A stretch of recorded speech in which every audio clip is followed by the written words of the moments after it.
Genghis Khan is often regarded as one of the most influential and effective leaders in the world. He killed over 100 million people.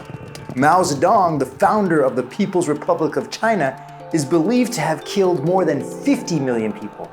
And it's estimated that Hitler killed over 10 million people during his reign. We are deeply affected by the leaders in our lives. Fortunately, the time of Genghis Khan is long gone. With the knowledge we've amassed over time, today, we have the potential to become great leaders, greater than a man like Genghis Khan, without having to take any lives.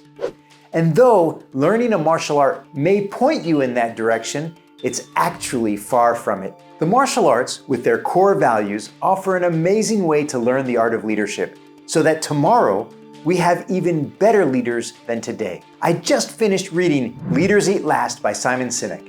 And I was thoroughly impressed with what he said. Not because it's something new to me, but because it has so much to do with how we learn Aikido. In this episode, I'm going to focus more on the art of Aikido than generalizing about the martial arts, just because I spent the last 33 plus years studying it. We're going to be diving deep into the philosophy of Aikido and how it relates to leadership and how learning Aikido makes us better leaders. When we step on the mat to train, we step into a world that is held together tightly by core values: faith, friendship, trust, honesty, work, perseverance, loyalty, courage, responsibility, self-discipline, and compassion. All of which are important values for leadership. Simon Sinek talks a lot about creating a circle of safety. I really like that concept, and it's something I tell my students all the time. We have to feel safe in order to grow. If I feel safe in attacking you, I'll attack you with more strength, with more energy, trusting you won't hurt me. Then we'll start to learn Aikido.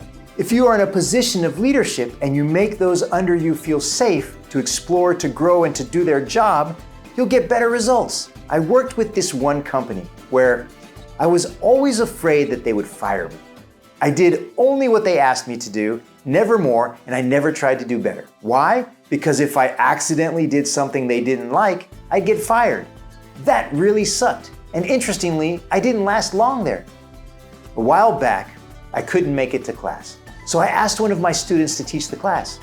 I believe he was a knee down at the time. He was demonstrating a technique, and the student that attacked him gave it her all. He had trouble executing the technique and went ahead and chastised her in front of all the class, putting her down and demanding that she take ukemi.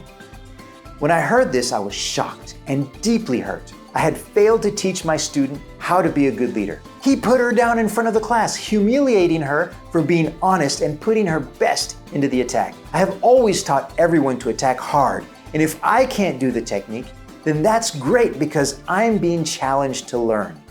I never let him teach again. I really like how Simon Sinek humanized the leadership experience. He talks about endorphins, dopamine, serotonin, and oxytocin, and how balancing these chemicals is crucial for leadership. Funny, we get to experience these 4 chemical highs in class. The exertion and challenge of training releases endorphins, creating a sense of accomplishment. As we refine our techniques and achieve milestones, dopamine surges, fueling our motivation. Over time, the respect earned through dedication fosters a sense of belonging, triggering serotonin release. Understanding these chemical processes allows leaders to create environments that promote collaboration, well-being, and a strong sense of community. Simon Sinek defines leadership as a responsibility to create an environment in which people feel valued, safe, and fulfilled. Sinek believes that true leaders prioritize the needs of their team, foster trust and cooperation, and inspire others to achieve common goals. He advocates for a leadership style grounded in empathy, trust, and a commitment to serving others. This aligns perfectly with the core values of Aikido. Just as an Aikidoka doesn't seek to dominate an opponent, but rather to redirect their energy for the benefit of both, a leader doesn't seek to control, but to empower. Aikido provides a practical training ground for developing these crucial skills. Through practice, we learn empathy, communication, and the ability to navigate conflict constructively. Imagine a training environment where students feel comfortable exploring techniques, pushing their limits, and even failing without fear of reprisal. This concept translates beautifully into the world of leadership. When employees feel safe to take risks, to voice their opinions, and to learn from mistakes, innovation flourishes.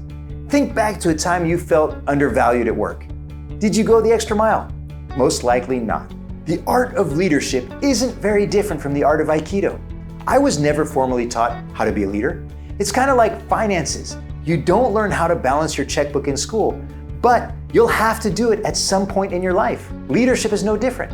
You will, in some way, shape or form, have to lead. Whether you're a parent, a friend, a coworker, a manager, a specialist, you get the idea, right? Learning Aikido might just be the answer to learning how to be a better leader. So the next time you step onto the mat, remember, you're not just learning a martial art, you're honing the skills to become a leader who can truly make a difference. Now that's something you can take out of the dojo.